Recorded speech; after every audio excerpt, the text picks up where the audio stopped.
La ilaha illallah Muhammadun Rasulullah alaihi salatullah. Buya di awal tadi sudah menjelaskan bahwa puisinya atau gelombang cintanya itu adalah mengajak orang untuk menerima segala keputusan Tuhan.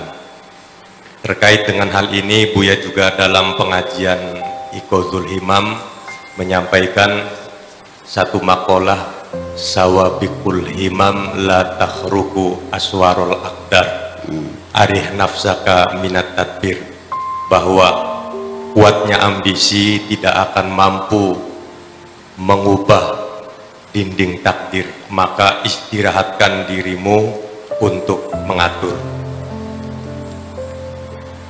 Itu mohon penjelasan dari Buya. Kemudian sebagai penutup, saya ingin membacakan doa ini dari Buya yang sangat indah sekali. Bismillahirrahmanirrahim. Ya Allah, jadikan seluruh gerak hamba sesuai takdir-Mu. Ya Allah, mohon tuntun hati ini untuk menerima keputusan-Mu. Ya Allah, sibukkan hamba hanya untuk pasrah patuh terhadap irodahmu.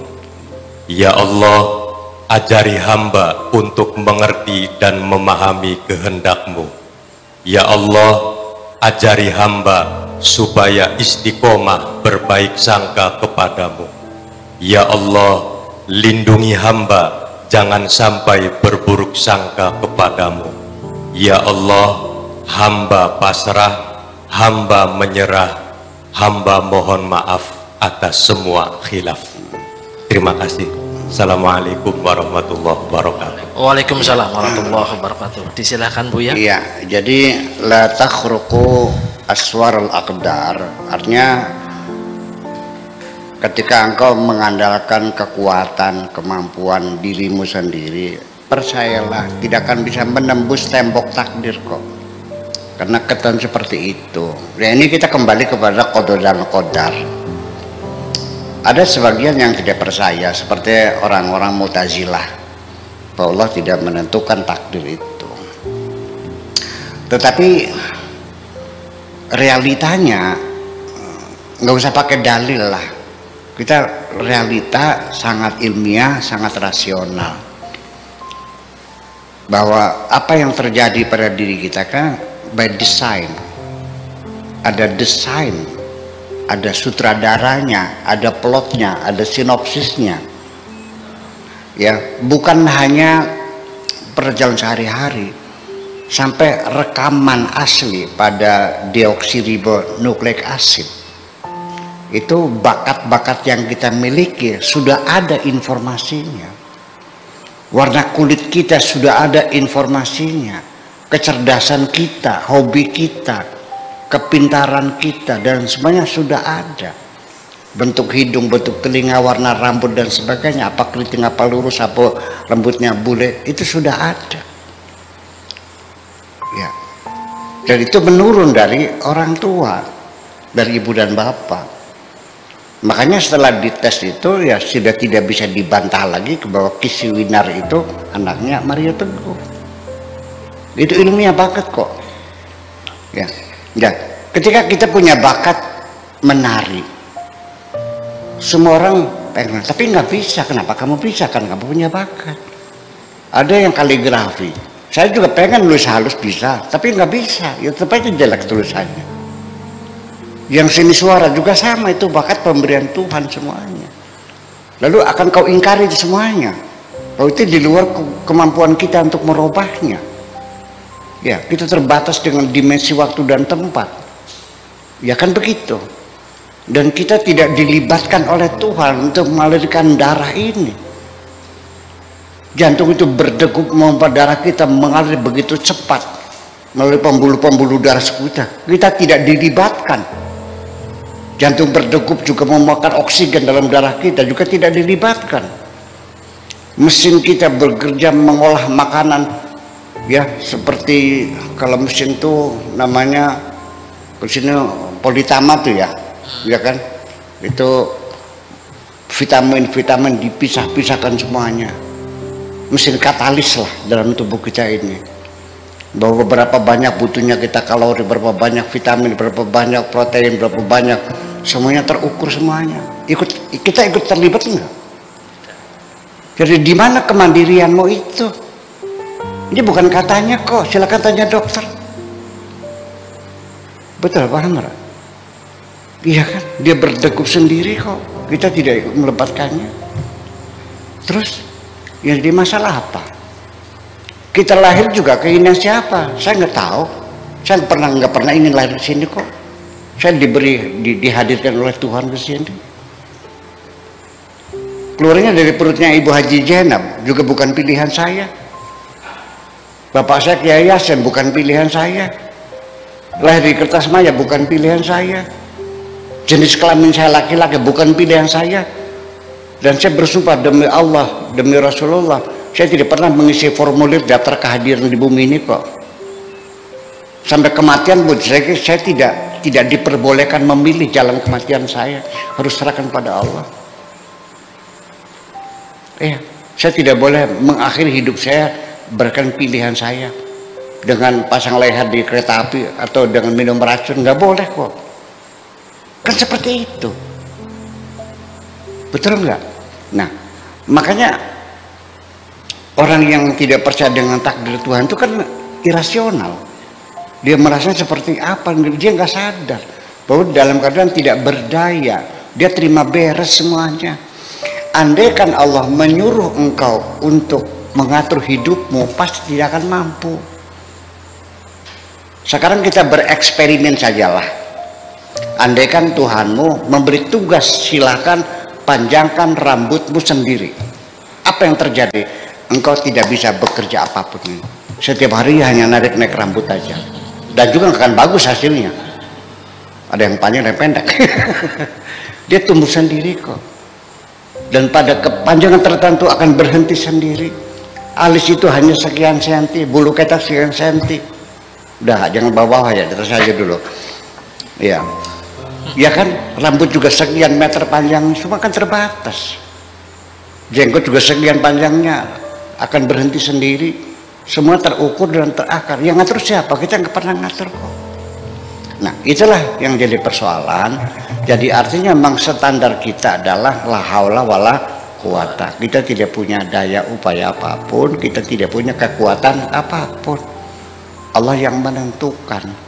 Nah, ini tertuduh orang yang percaya takdir itu dengan fatalisme.